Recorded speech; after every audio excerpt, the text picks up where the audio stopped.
Good afternoon, everybody. Ready to get rolling? On behalf of Medicine Hat District Chamber of Commerce Board of Directors, I'd like to welcome everyone today to our leadership luncheon. I'm Scott Laird, First Vice President, incoming Chair of Medicine Hat Chamber of Commerce Board. Marcus Campbell, unfortunately, was unable to attend last minute. He sends his best regards to everybody and wishes he could be here today. The Chamber is proud to represent the most unified, valued, and influential network in Medicine Hat area, representing over 850 businesses and organizations, and we are committed to providing the connections, support, and influence to assist in our members' success as we continually work to address the concerns of our business community and provide the supports necessary to strengthen our economy. Before we begin, I would like to take a few minutes to thank you all for joining us virtually. This would not have been possible without the support of today's event's tech sponsor, Apex Alberta. Apex Alberta is a regional innovation network that supports the growth of innovative and technology-oriented businesses in southeastern Alberta. Apex is a collaborative initiative between three core providers: Community Futures Entrecorp Business Development, Medicine Hat College, and Alberta Innovates. And here's Tracy Stroud of Apex Alberta to say a few words after a short video from Apex. All too often, good ideas don't make it past the drawing board. Ideas develop into concepts, taking shape in our heads, and become desires in our hearts. But they remain there, never making it out into the world. Every entrepreneur could benefit from someone whose expertise could help them move their ideas out of their heads and hearts into the marketplace. The truth is, even the best ideas need sound guidance and the right conditions to fly. A fold in the right place, warm winds creating an updraft, a soft landing to de-risk the journey. Apex Alberta is the regional innovation network for southeastern Alberta. It is a collaboration between three core partners: Community Futures Entrecorp, Medicine Hat College, and Alberta Innovates. Their common goal is to help entrepreneurs in southeastern Alberta launch their ideas into the marketplace. Apex is your local conduit to workshops, business advisory services, and access to funding and resources that provide simplified supports for businesses in tech. These supports foster innovation, create jobs, and help to diversify our provincial economy. Owning and running a business is a dynamic process. Apex helps by creating a support system that allows you to grow, innovate, and build your business outside of your head and into the hearts of others. Apex Alberta, guidance that gets you. Learn more today at apexalberta.ca.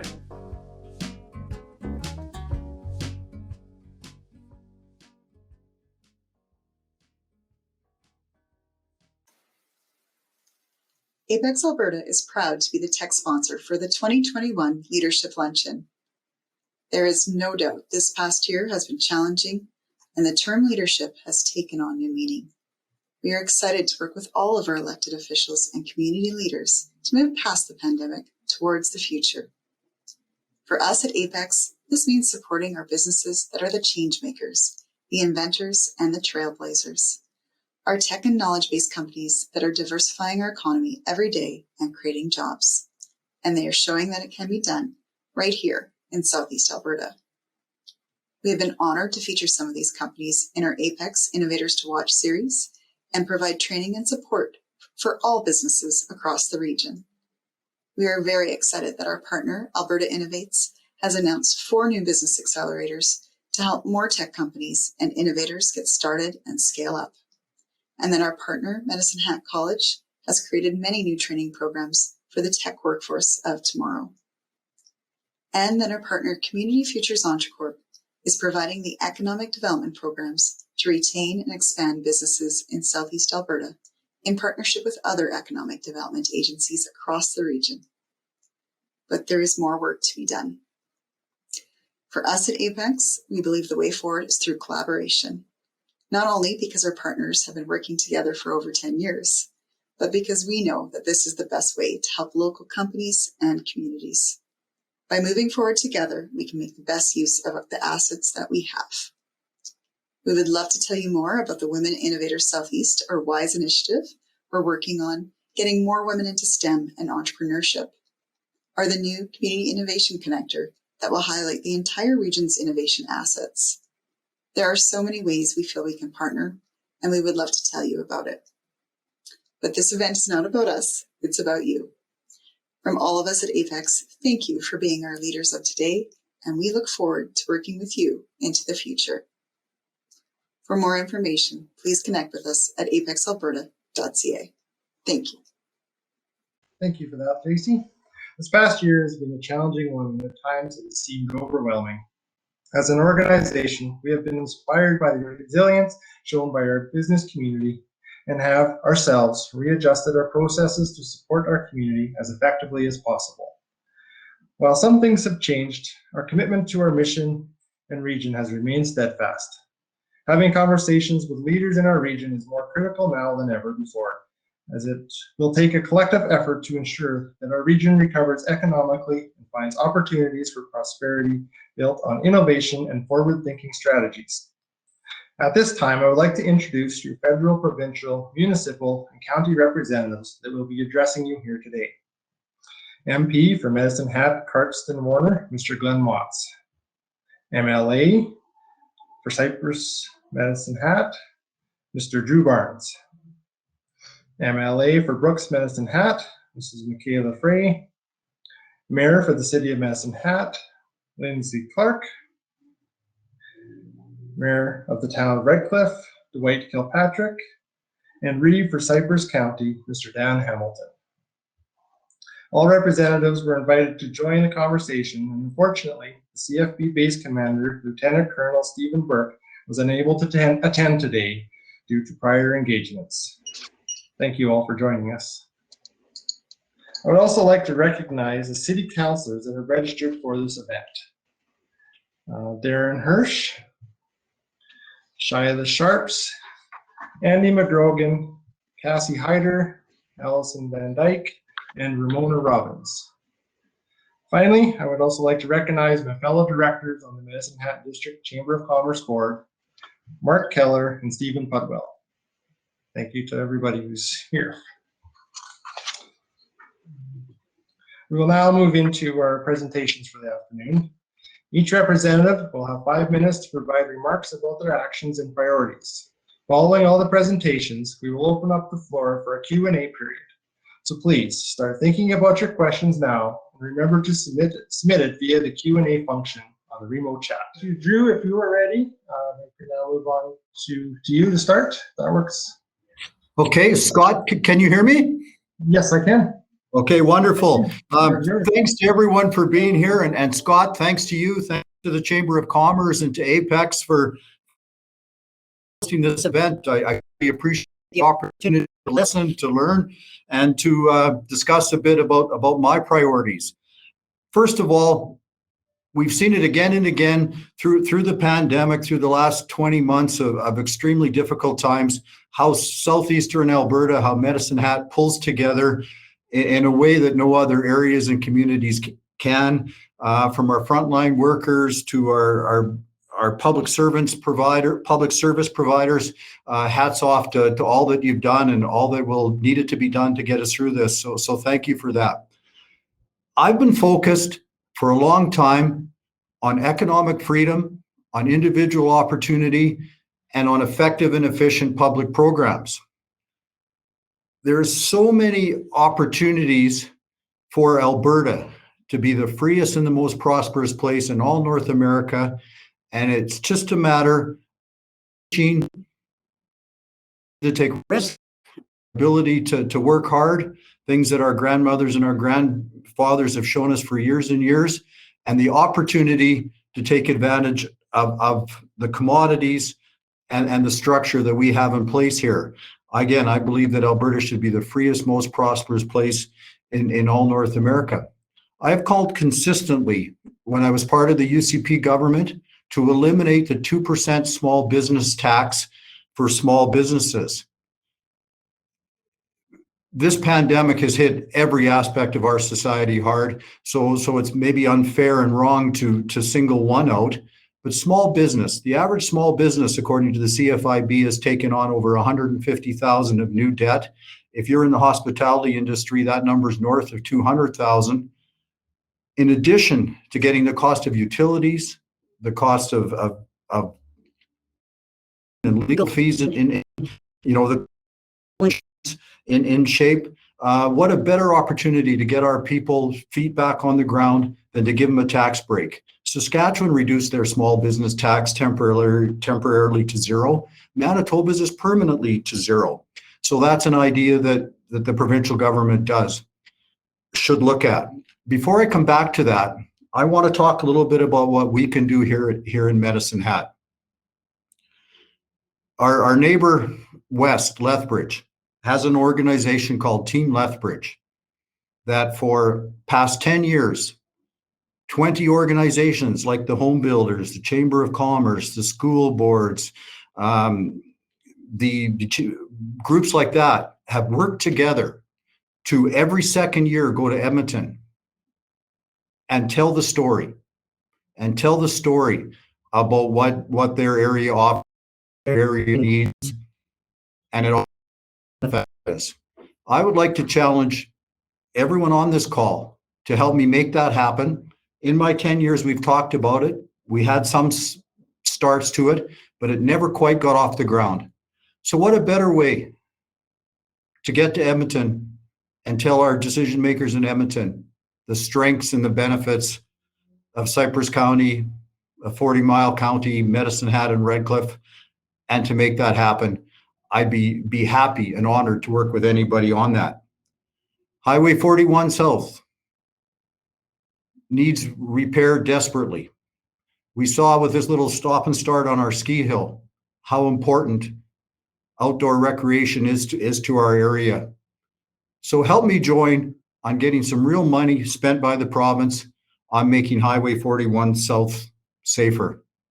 The twinning of Highway 3 has 3 factories, and we have more and more potatoes being grown right up to 7 persons now. We need to keep the government's focus on making sure that Highway 3 gets twinned in the way that we want it to happen, but on a timely basis. Secondly, water storage. We live in the best area, the days of sunshine, but irrigation and water storage is always a problem. Let's not hesitate to look for ways to expand St. Mary's, to expand irrigation, and to expand opportunities for that. The sage grouse protection order is something the federal government slapped on us almost 10 years ago, partly because the province at the time failed to give the proper negotiations and do a proper provincial protection order. The feds were talking about a year ago about doing something similar in the North Caribou. And that's been prevented by the province getting involved in doing the measures to protect the habitat. We were doing exactly the same thing here 10 years ago with the sage grouse. I wonder and I worry about the economic signal that this causes for development in our area. Not only oil and gas, but also grazing for our livestock as well. Let's look at getting that removed or changed. Let's look at free enterprise and opportunity. I wouldn't be remiss if I didn't get political. I'm grateful to represent Cypress Medicine Hat. I'm grateful to speak on behalf of the 50,000 people that live in Cypress Medicine Hat. But we are looking at a UCP government, a premier that has lost the confidence of the vast, vast majority of Albertans. We're looking at far too much time being spent on and shuffling chairs rather than focusing on economic freedom, on family values, and effective and efficient public services and public programs. Again, I'm grateful to be here, to be able to listen and learn from everyone. Scott, thank you very much. Hey, thank you, Drew. Thank you for that. I think you have some great ideas there, and we'll look forward to working with you over the next year in my presidency as well. Thank you. Next, we will move on to MLA Michaela Frey for MLA Brooks Medicine Hat. You have your 5 minutes. Thanks, Scott. I really appreciate it. I just want to apologize in advance. The connection in my office is less than stellar, which is why we need to expand broadband even more. But so I have to apologize in advance for poor sound quality. And if it does get really bad, please interrupt me. So much like Drew, I want to thank the Chamber of Commerce for the opportunity to speak to you all today. This is actually one of my favorite events. I was coming to it before I was an MLA, and it was one of my favorite events every year because it gives us an opportunity to connect and see so many people that we usually don't get to see every day. So I can't wait till it's in person again, but I just want to applaud the Chamber for finding ways for us to connect, even in different circumstances. So thank you for that. I also want to servicemen and women either fighting, have fought in combat, or who are on the front lines right now. As I see, we're all wearing our poppies. We're very close to Remembrance Day. We just celebrated Indigenous Veterans Day yesterday, and I just want to thank all of those who have given the ultimate sacrifice, who sacrifice every day to make sure that we are all safe and our freedoms are protected. So because this is the Chamber of Commerce, I want to focus on some really good economic good news that has come out in the last couple of days.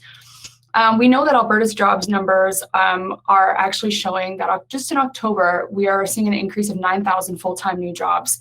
Unfortunately, we've seen part-time employment decrease, but our unemployment rate fell once again and is now lower than any point during the pandemic. I truly believe that this means that Alberta's recovery plan is working. We see major projects like Infosys, as well as the Amazon Web Services announcement yesterday, which is a multi-year commitment to the tech sector, which is thriving.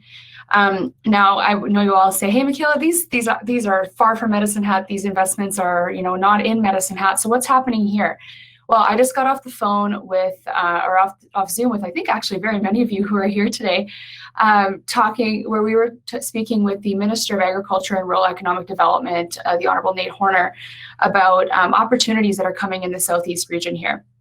We are so lucky to have so many resilient, hardworking entrepreneurs and business people in Southeastern Alberta who are giving us a lot of advice and ways that we can make this area of the province thrive and make sure that we are the envy of all of Alberta. One of those ways that I think we should be looking into more is the establishment of industrial zones as well as economic development hubs.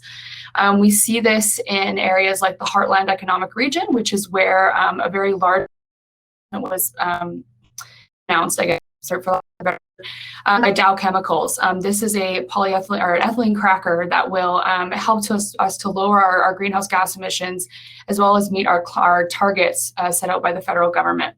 So I think that by attracting investment here, we have so many collaborative agencies. We have Invest Medicine Hat, we have Palliser Economic Region, we have our awesome cities and towns and counties and everybody working together. I think as we work together with our chambers of commerce and stakeholders, we can really make sure that this region continues to be an attractive place to live, grow, and raise a family. So I'm looking forward to discussing that with the current council, new council. I know that's something that I had discussed with them before, but I'm looking forward to continuing this conversation and continuing the collaboration. We also know that there's been a lot of discussion around hydrogen. We are seeing ways to diversify our economy. We know that the best thing that we can do is lean on our past strengths and lean on our current strengths, but also look for new strengths. And I think one of those ways that we want to do that is by exploring clean hydrogen in southeastern Alberta. So as an energy, we can be an energy superpower still, and we can continue to be an energy superpower. We just need to find ways to responsibly and ethically produce that energy.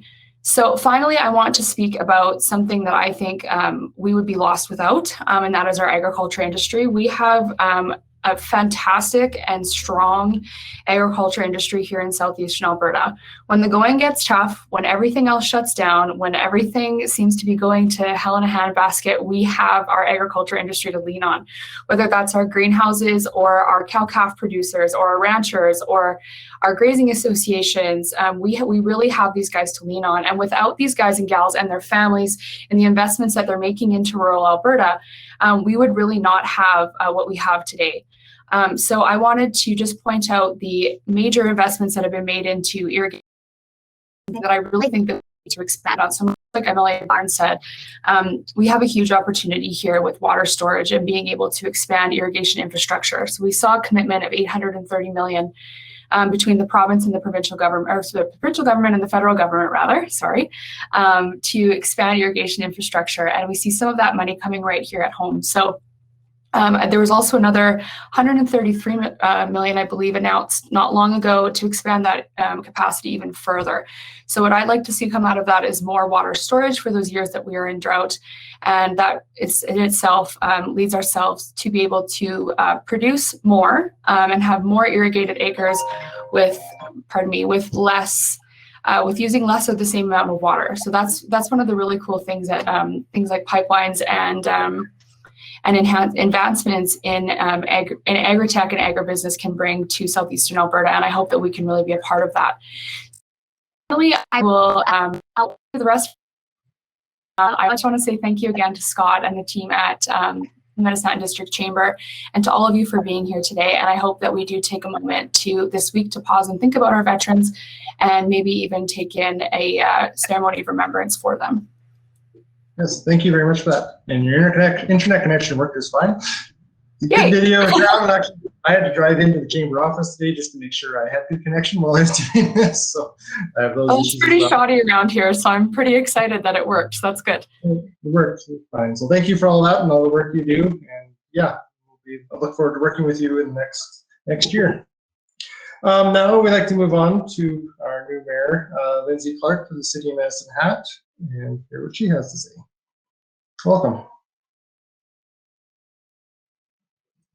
Nailed it. Okay, so can you hear me? Yes, we can. Awesome. I'm very grateful to be here and with such a esteemed panel as well. That's very humbling. And I do want to recognize that we are in the midst of a very difficult time, as others have mentioned. But during the past few months, I have also sensed hope and excitement in our community. I think we as a community are ready for positive change, and we're ready to work together to accomplish that. It's been so wonderful getting to know so many people that I hadn't met before, and learning more about our local organizations and businesses, and how diverse our business community really is, and how much potential we already have here. Great success already, and we're hoping to build on that for sure. And I totally agree with what Tracy Stroud said in her video opening. We do need to work collaboratively to accomplish our shared goals, and I look forward to opportunities for that collaboration where we can benefit from each other's resources and make sure we're moving in the same direction. A few key areas where this is going to be so important: economic development, including business retention and expansion, and workforce development. So much great collaboration has already happened in this area through Brood. And with COVID and people struggling now, it's even more important than ever for us to, that business retention and expansion piece, and the workforce development piece of that is just critical right now. Community health is another one, including making a positive impact for those who are struggling with substance use, mental health issues, housing insecurity, and environmental health as well. There's just so many exciting things that we can accomplish when we work together, and we have excellent leaders in our community that put their names forward and put their energy and time and efforts behind accomplishing our shared goals together. And I'm very grateful to live in a community that does that. In order to facilitate that type of collaboration with our community, this council is going to be looking for new ways of communicating with members of our community so we can hear their concerns and also benefit from their ideas, energy, and expertise. And as a council, we're going to be meeting in the coming months to develop our strategic priorities, which is super exciting. We want these priorities to be well-defined, evidence-based, and measurable, and bold, but achievable, and so that we can accomplish what we can in a shorter period of time, and then plan to accomplish things in a longer period of time. And so this is something you're going to be hearing a lot, at least from me, over the next few years, is that is incremental change. So what improvements, even if small, can we make right away with the resources we already have, and then repeat that over and over and over again. And that way you're always moving forward. It might take a little longer, but it has a greater chance of success. So as we move in the next couple of months towards strategic planning, I look forward to engaging with lots of people. And I know I speak for council when I say that we are all excited to get to work on our strategic goals for the next 4 years. And all looking forward to working with this community to accomplish the positive change that I believe, and I've heard, and I think the rest of council heard, this community is so hopeful for. So I want to thank you again for hosting and letting me speak at your event. You're very welcome. Thank you for attending and speaking to us. And congratulations on your recent election, and Chamber looks forward to working with you and your council going forward. Next, then we will move on to the Mayor of Redcliffe, Mr. Dwight Kilpatrick, for presentations. Okay.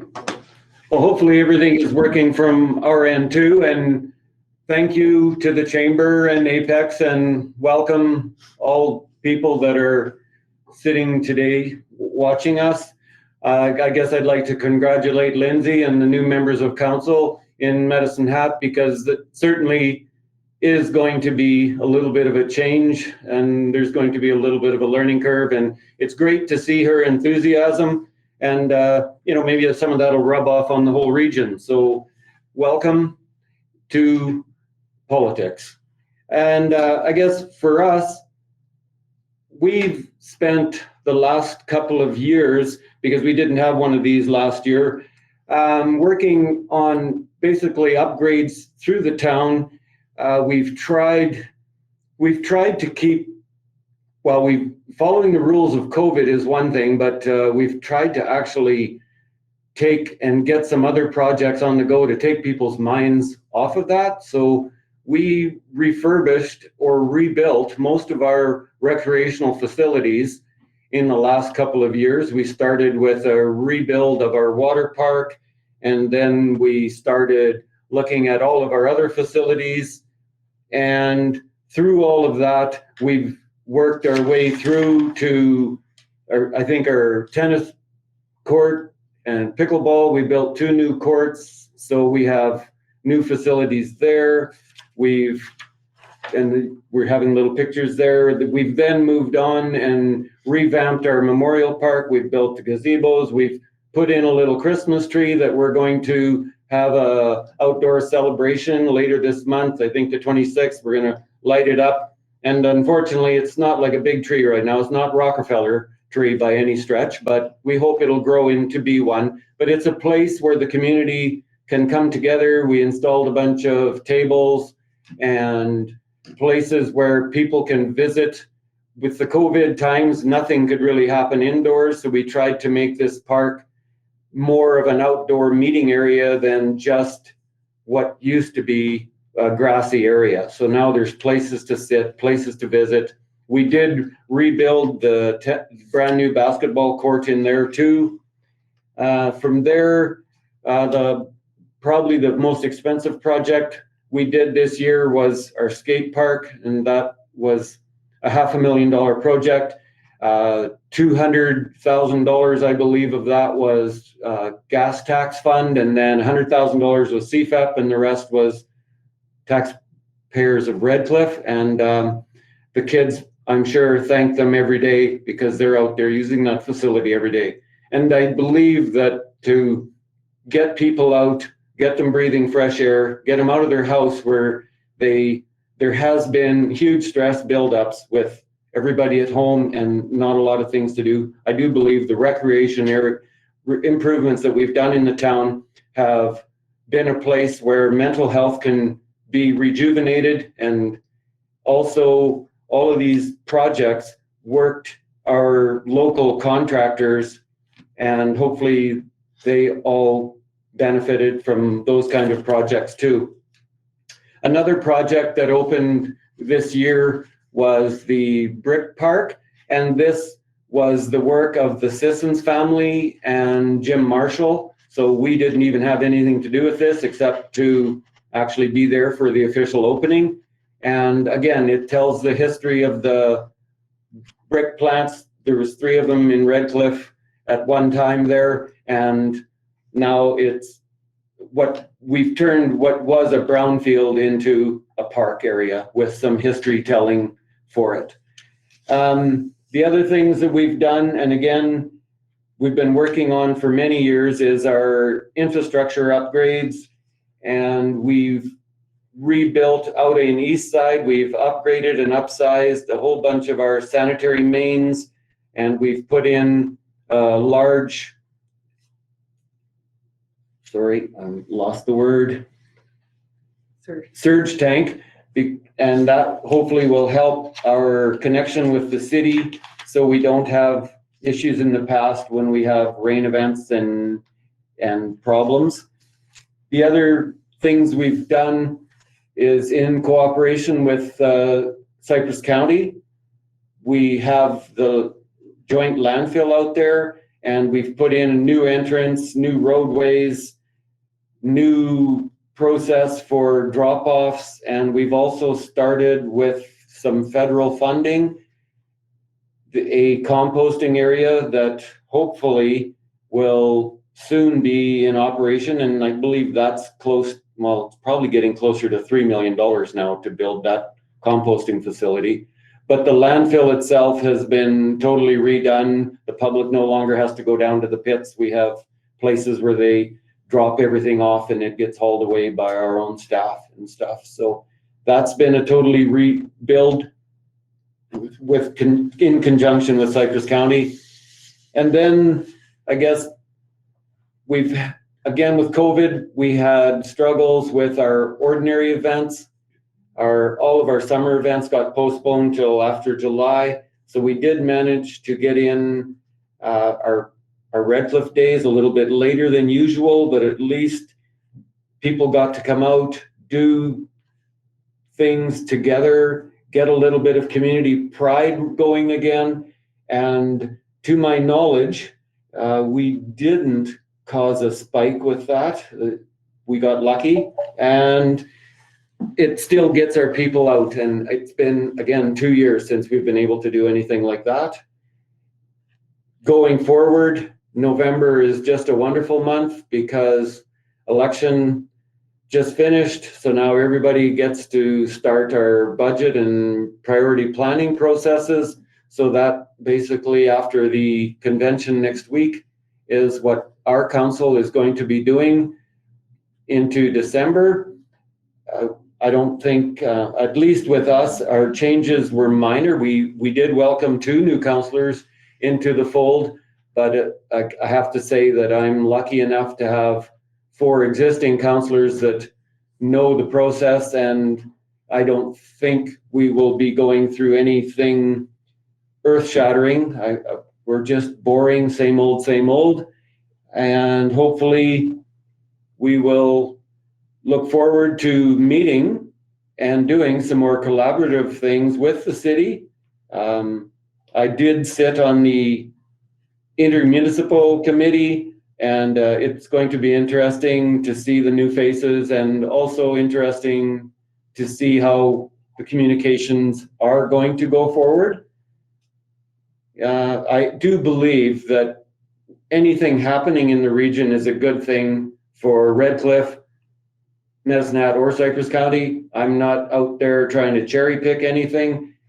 I think that everybody grows when anything comes into this area. So I do look forward to that. And that's really most of what I have to say. Yeah. Thank you for your... Thank you, Mr. Mayor. Appreciate that. And I agree with that regional collaboration piece. The ecosystem is very important for our area. Everybody benefits from everything, and great to see that investment in your recreational parks and that'll be great for everybody going forward for a long time to come. Great to see. Thank you. Now I'd like to move on to the Reeve for Cypress County, Mr. Dan Hamilton. Thank you very much. Good afternoon, everyone. It's been a busy year for Cypress County. We felt it was necessary to update a couple of our planning documents, such as our municipal development plan, and we're currently working on our land use bylaw. Planning and development are key components to identifying business opportunities throughout our regions. Recently, Cypress County developed an economic development video that showcases established businesses and the ability to retain and attract future growth. Through the continued collaboration with our partners, we are looking forward to 2022. I will now take the rest of our time here and we will play this short video for you. Cypress County, a rural municipality located in the far southeast corner of Alberta, surrounding the city of Medicine Hat and the town of Redcliffe. Agriculture continues to be a major economic driver that contributes locally and is relied upon heavily. It's what helps feeds our communities. Long hours, hard work, and adversity. Agriculture has been the backbone through many generations. However, Cypress County is more than just agriculture.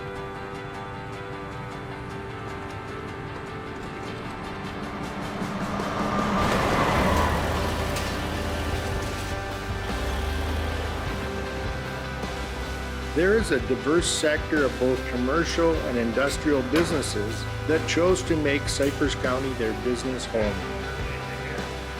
Throughout, there are presently over 65 business sites and counting.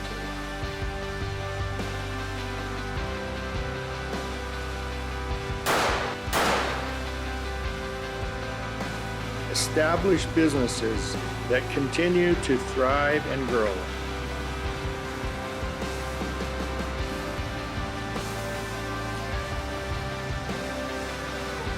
While welcoming new businesses,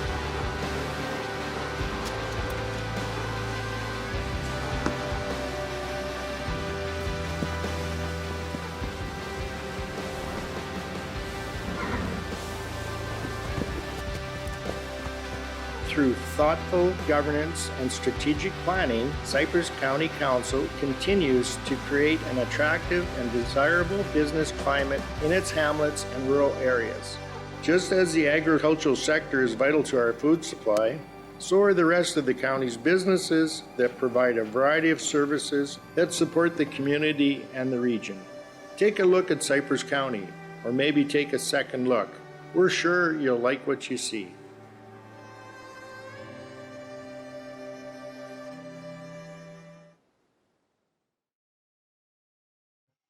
Oh, I'd like to say thank you for the Chambers for allowing Cypress County to be involved in this. And that was it for our presentation. Thank you very much. Thank you. Thanks, Dan, for coming and presenting that great little video. And yeah, we look forward to working with you next year here on Chamber and forward. We'll now go, we've got Mr. Motz on now. We've been having some technical issues, so we'll only have sound from him, no video, but Mr. Motz, if you're ready to go, MP Motz, please. Scott and the Chamber for hosting this event. I apologize for the technical difficulties. And if you only got my voice, that's the best part of me. You don't want video, it's all good. Too many security platforms, I guess. Elected officials, Chamber executive and members, business leaders and guests. First of all, I'd like to thank the duly elected and re-elected municipal leaders for putting your name forward, and congratulate you on your election victories. Thank you for stepping up and serving in our communities. I really appreciate it. And so do our constituents. As has been said, over the last 2 years, we have all experienced the COVID pandemic impacts, which have dominated our lives and in many cases, livelihoods. It's still a top issue today, but there are glimmers of hope as we begin talking about recovery and a return to normal. What Canada needs now is a clear national plan for recovery, rather than continuing to operate in pandemic-created silos. Many are wondering what to make of and not what to do with the results of our federal election.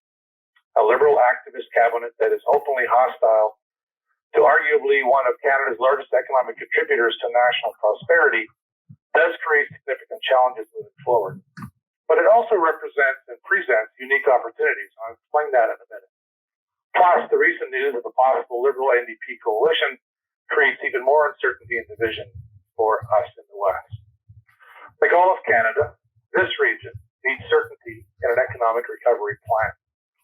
As a member of the official opposition, I will continue to push for a more urgent approach to address our local and national economic challenges, including the continued struggles of small business, the ongoing labor shortages facing small businesses and businesses across our country, and what I believe to be probably the top economic issue we are all facing, skyrocketing inflation.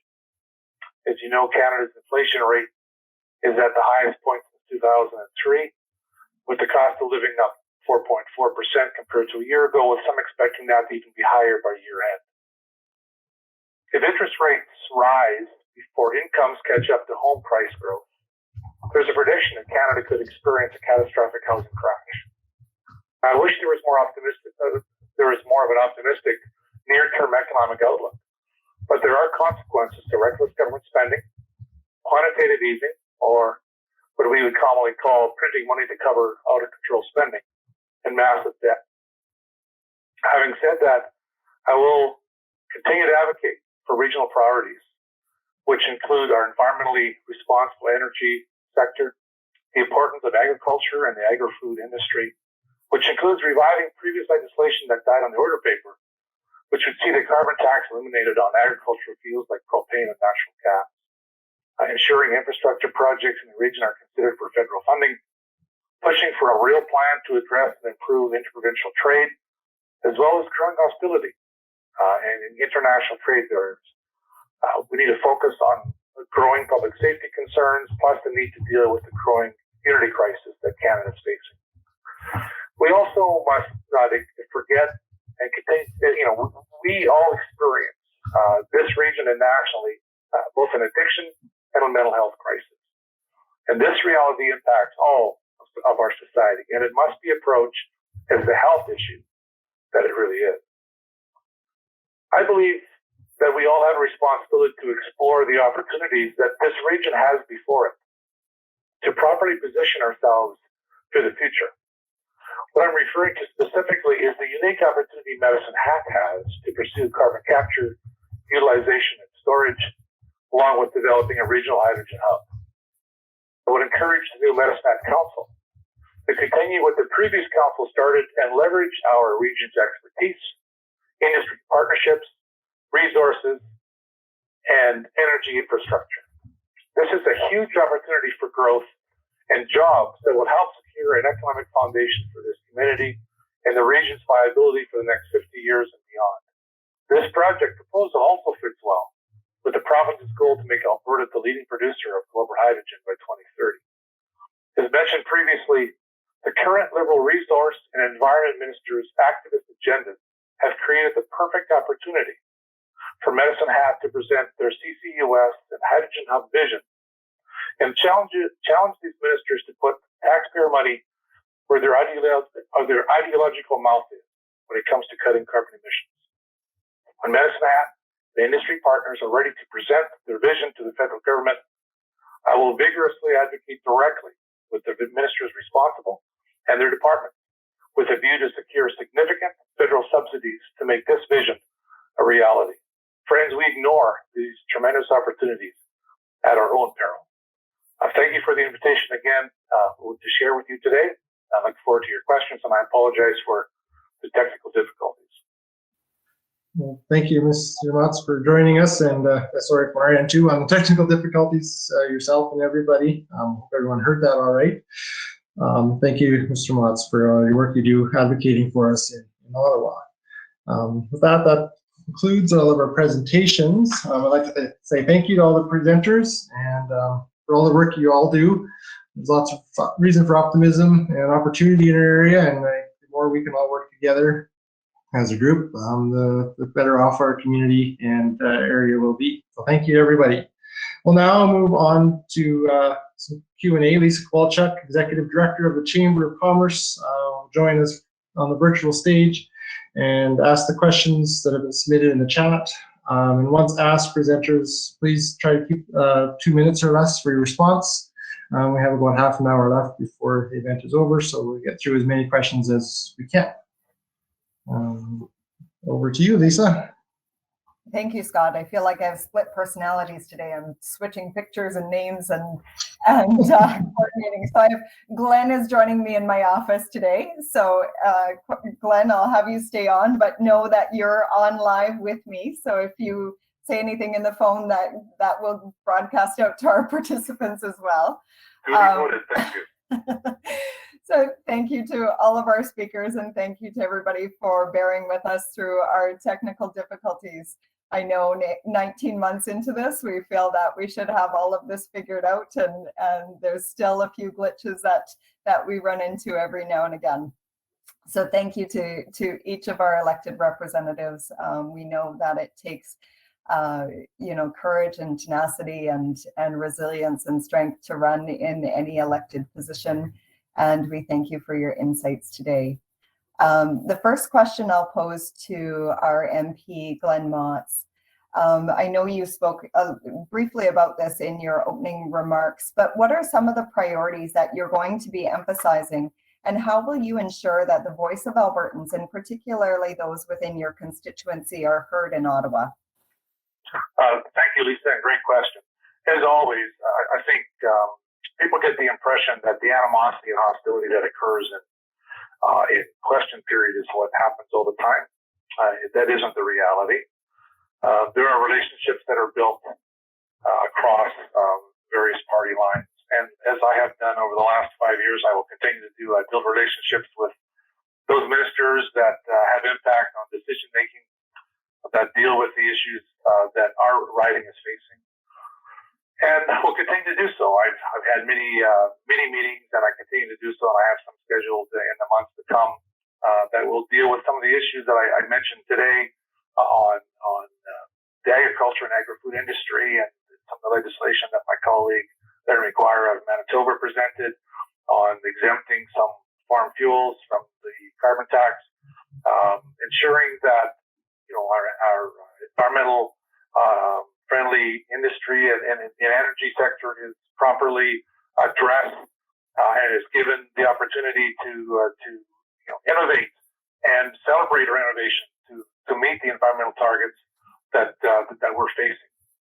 We have interprovincial trade barriers that continue to exist in a democratic country, which is strange that we can't trade freely between provinces, and it impacts many businesses, and we need to continue to work on that. There are some public safety concerns. They may not be as prominent here, but they have impact here. So I will continue to focus on some of those issues.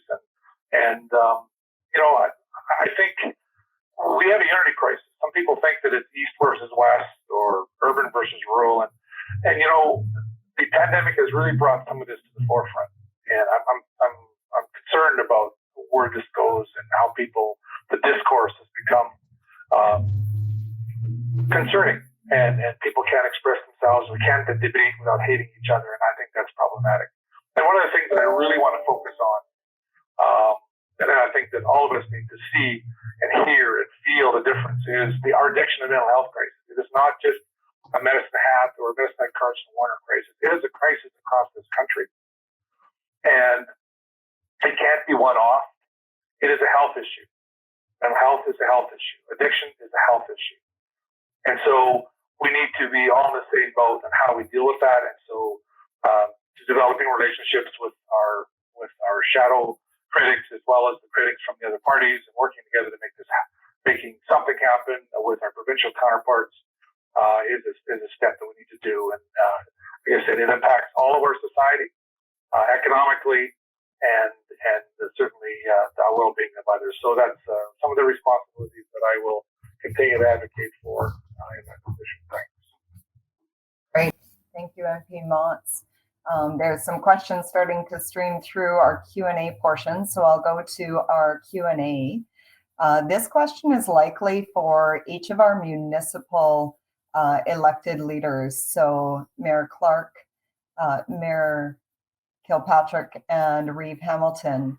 What do you believe is the barrier to economic development collaboration in the past? As we know, it's been a long-standing priority, and maybe, if possible, if we can hear from each of you on economic development and how we can move forward in a more collaborative environment. We'll start with you, maybe Mayor Clark. Okay. Well, we have done a lot of good work. It's just the commitment to that continued collaboration. So with the Brood project, that was just something to be so proud of. So many amazing businesses and organizations and government agencies, together with I think 5 municipalities, got together to accomplish a goal. And now we have this amazing set of actions that we can take to accomplish some of those goals of removing barriers to business, the success of businesses, removing barriers, or helping to connect our workforce with our existing businesses and industry here. So that work is being done, but we need to continue to commit to that so that it's not just, here's a report, it goes on the shelf, and then nothing happens. You have to keep that momentum going, and I think that's going to happen over the next 4 years.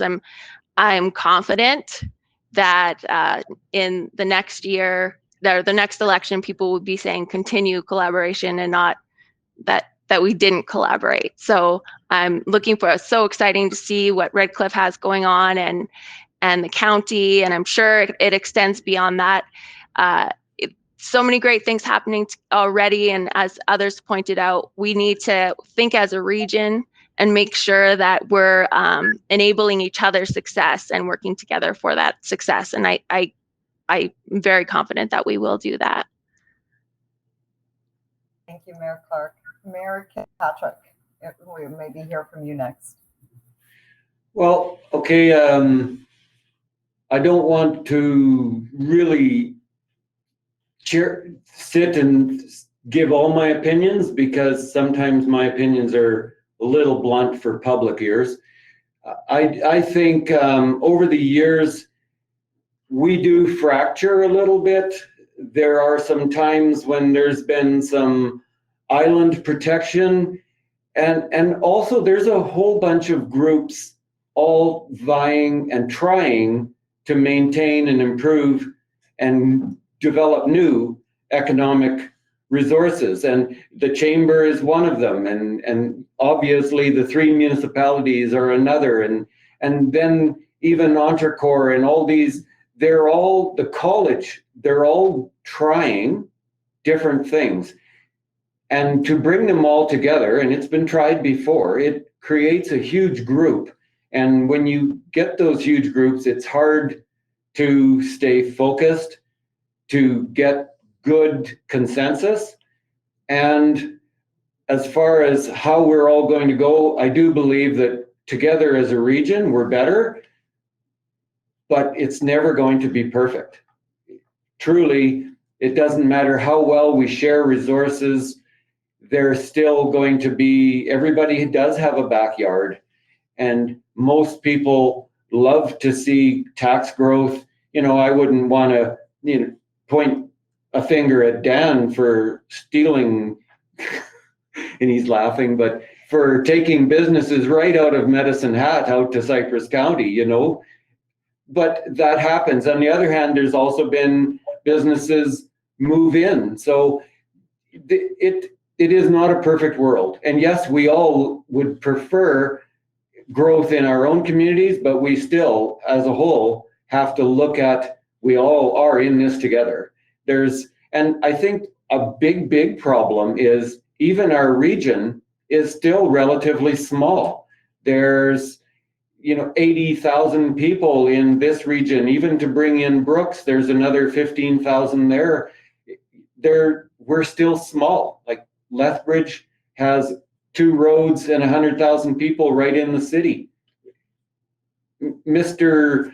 Bezos and Amazon, they look for humongous communities, right? And like Calgary got a warehouse Toronto got a bigger one. Well, we're small. We have to, I think, specialize in unique or something in the form of, yes, we have a lot of sun here, and greenhouses have done well down here, but even though they're good business, they don't bring in high-paying university type jobs, and our youth are still moving around. So we have a struggle. We have a struggle with our area, the vastness of our area, and our low population, and every now and then a little bit of, we want it in our yard, not theirs.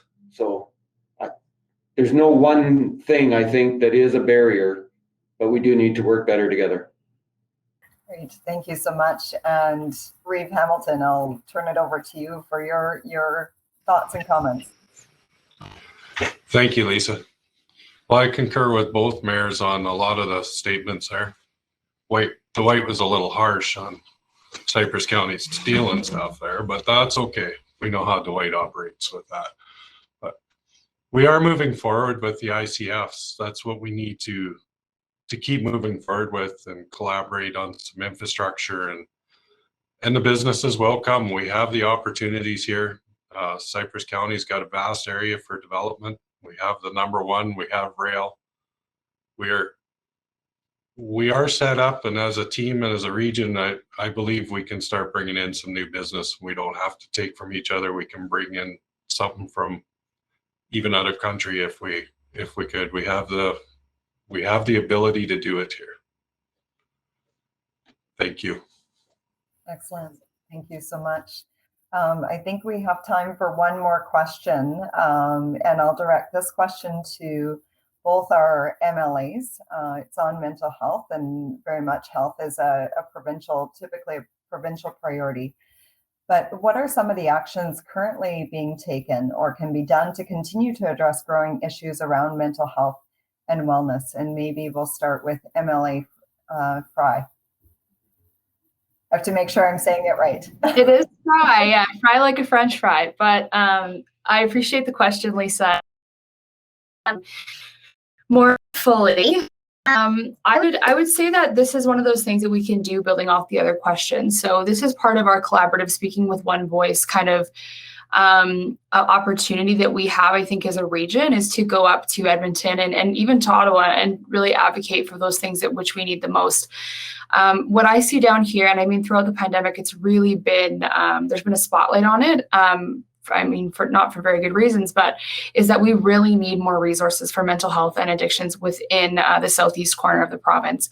That means expanding treatment beds, expanding public treatment beds. We have our government has a proposal right now to expand to 4,000 new treatment beds within Alberta. I'm advocating for some of those treatment beds to be in Medicine Hat. I think that we see, with the opioid crisis, we've had a pandemic on top of a pandemic. We've seen, of course, the COVID-19 pandemic, which is necessarily have the crisis of the opioid issue within Medicine Hat and within our region and within our province. I think I've seen almost 4 people a day are attributed to be dying from the opioid crisis. And I would like to see us really put an emphasis on reducing barriers to access mental health services. Our government established the Ministry of Mental Health and Addictions, the first of its kind in Alberta. During COVID, we released $150 million in funding, of which I believe close to 500,000 of that came just to Medicine Hat alone. So that's just this city specifically through our collective journey, the Interman Project, Canadian Mental Health Association, others. Now, I could probably talk about this for ages because I feel like this is one of my favorite topics to talk about because I really think we have so much potential in this. But I would also be interested in about how you think resources that we currently have.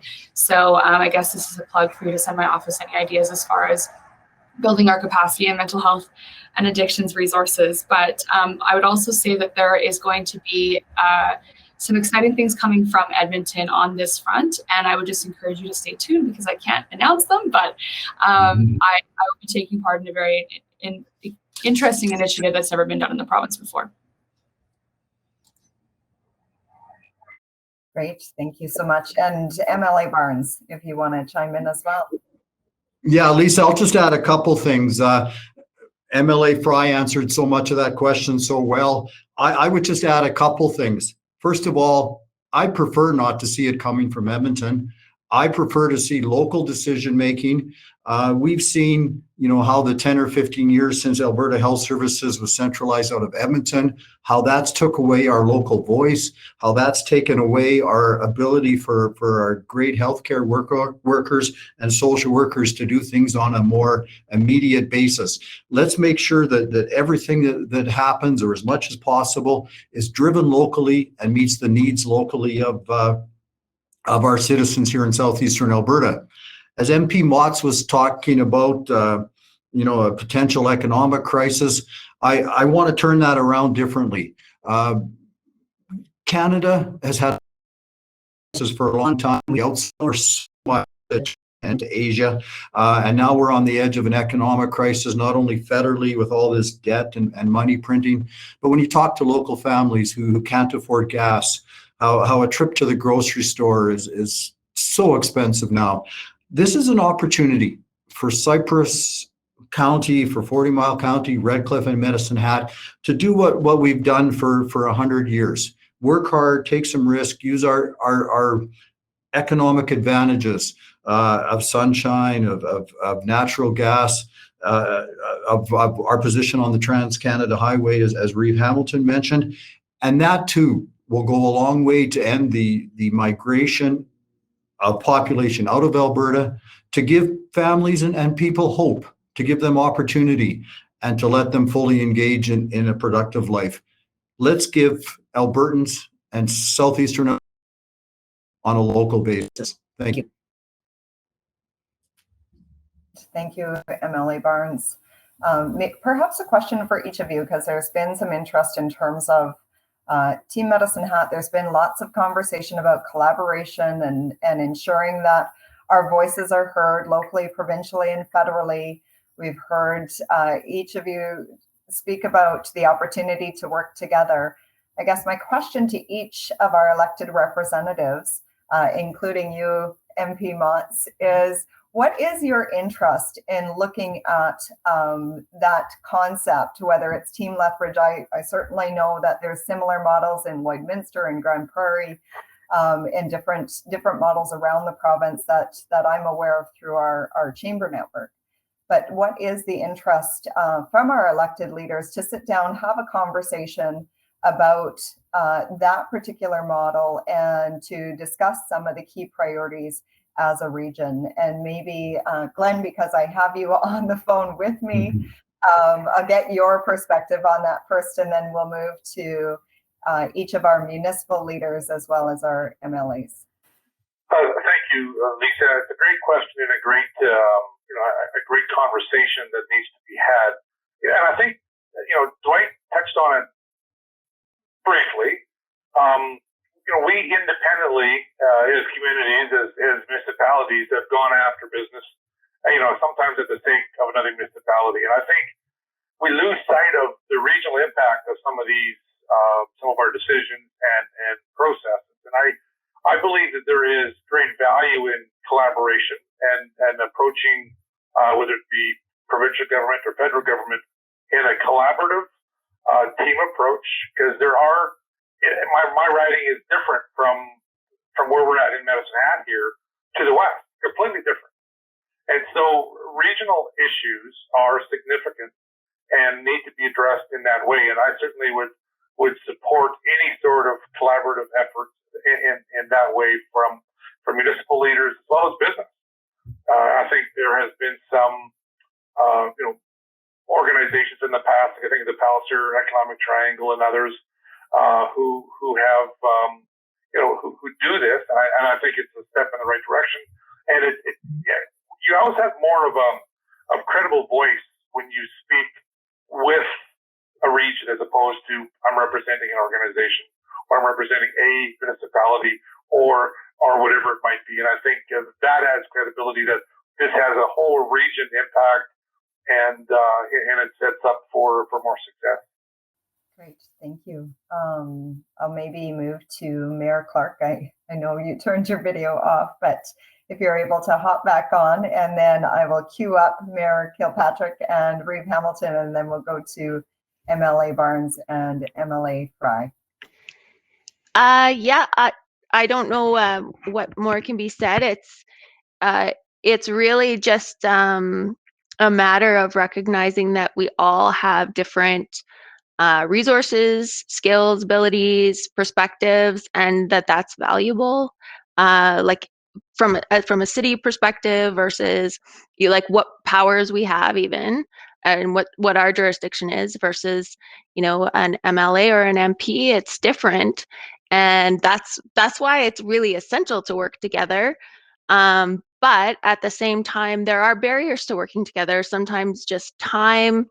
Sometimes we tend to focus on what our divisions are. Like we have loads and loads in common and loads of shared goals. But if we only focus on what we're not in agreement on, then you can kind of go off the rails. And even Mayor Kilpatrick was saying, it's going to be the case that sometimes there is a winner and a loser in a situation if you look at it from an individualistic perspective. But if we look at it from a regional perspective, provincial perspective, you see that it's a success. So we, in some cases, just have to change our perspective. And if we do feel like we lost out on one, we can't let that diminish the overall relationship. And that just takes a really good communication. And I think, a couple people have mentioned that the discourse right now is not necessarily been conducive to that type of relationship and shared goal setting and solutions orientation. So I hope that answers your question. I don't know, but that's what I'm saying anyway. So. Perfect. I'll maybe make it more pointed in saying, are you willing to sit down for each of our representatives, willing to sit down collectively and collaboratively to look at a team approach to how we advocate for the region? Yes. Thank you, Mayor Clark. I will move next to Mayor Kilpatrick. Well, thank you. I guess short, yes, we would also sit down and work collaboratively. I do believe I've said it at least twice already that with anything happening in the region, it is a benefit to everybody. Yes, it always looks nicer when it's in your own municipality, but honestly, it doesn't matter a whole bunch. Like we will grow, our businesses will grow with anything happening in the region. Everybody gets a piece of it. Even when you look at what happened out in 40 Mile with the wind farms and stuff like that, that created a lot of work for businesses in the Hat. Yeah, the tax base is in County of 40 Mile, good for them. There's still going to be things that we generated income and work, and people got jobs, they bought things in town, they live here. It's all a good thing. And that's the way I look at it. Thank you. Reeve Hamilton. Thank you. I'll make it short and sweet too, since both mayors have covered quite a bit there. The answer is yes, we are willing to sit down and talk and work together. And we believe we need to create a region that's sustainable and viable for various demographic and future generations. And that's what we all need to work together and try to build. Thank you. Short and sweet. Thank you, Reeve Hamilton. And maybe I will gauge the perspective as we close off here from obviously MLA Barnes. We certainly know your position and your interest in it, but is there anything further you wanted to add to that? And then we'll close off with MLA Frey before turning it back over to our incoming president, Scott Lair. Yeah, thank you, Lisa. Yeah, absolutely. I'm willing to help some more. I'm appreciative in the past that you and I recall Doug Smeaton when he was at Chat. We tried to get something going. We hopefully got it started.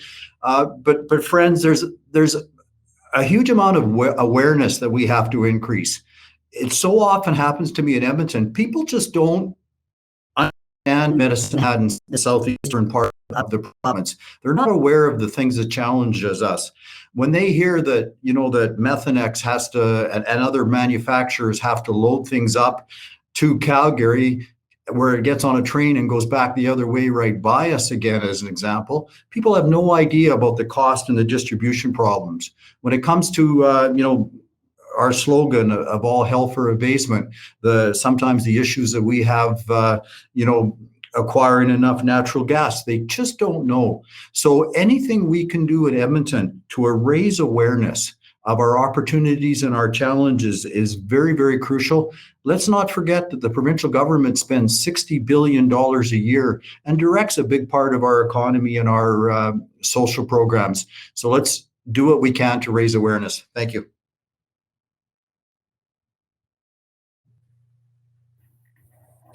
Okay, and I just kind of build on that by saying that I was really impressed by Team Lethbridge when my very first year being elected. I think it was a couple months in, there was a Chamber of Commerce dinner up in Edmonton, and it might have even been with AUMA, which is usually in November, so it would have been right at the beginning of our tenure. But Team Lethbridge came up with such a unified vision and a unified voice. And I remember immediately coming back to council, and I believe MLA Barnes was at that meeting as well. We met with council back talking about how we can recast this this fragmented identity that we have down here into one that's more unified. And I think that by doing that, we can focus on key issues, things like extending the Highway 3 twinning all the way to Medicine Hat, how important that would be, like stable and predictable funding for Halo Air Ambulance. By focusing on these smaller or on these more specific objectives, we're able to accomplish more pointedly for our region. And I agree with Mayor Kilpatrick that, anything is good. Any kind of incremental, was as Mayor Clark put it, any kind of small investment is good for our region. But at the end of the day, what we really want to see is a unified voice speaking for our region. And that is going to take some time, and it would be difficult because we need to collaborate. But I know that I'll do anything that I can to facilitate that and make that happen. Both, and I'll turn it back over to Butler. Okay, thank you, Lisa. Great job with that as always. Thank you to all our great speakers. On behalf of the Medicine Hat Chamber District of Commerce Board of Directors and our guests here today, we sincerely appreciate all our representatives for taking time out of your busy schedules to connect with us all here today. I'd also like to extend our thanks to our local restaurants and to all of you who supported them by ordering lunch in today. We know that they have faced so many challenges the past couple of years, and so we encourage everyone to help keep supporting them by ordering in and dining out safely. We would also like to acknowledge the support of those members who have chosen to invest in us as community builders. We are truly grateful for the support of all of our members, and we are always working to ensure that we create value through our benefits.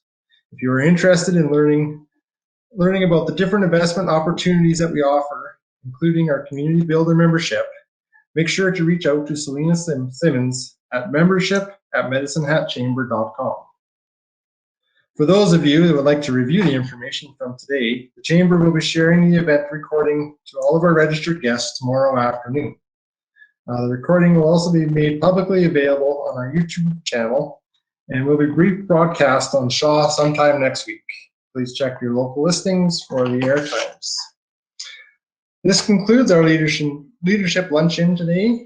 Please remember, just a reminder of a few of the Chamber's upcoming events, which include Selling to Government session on Wednesday, November 17th, Midnight Madness downtown on Friday, November 19th, and of our annual general meeting, AGM, on Thursday, November 25th. You can find more information and all the links to register on the Chamber's website. Thank you once again to all, and everybody enjoy the rest of your day.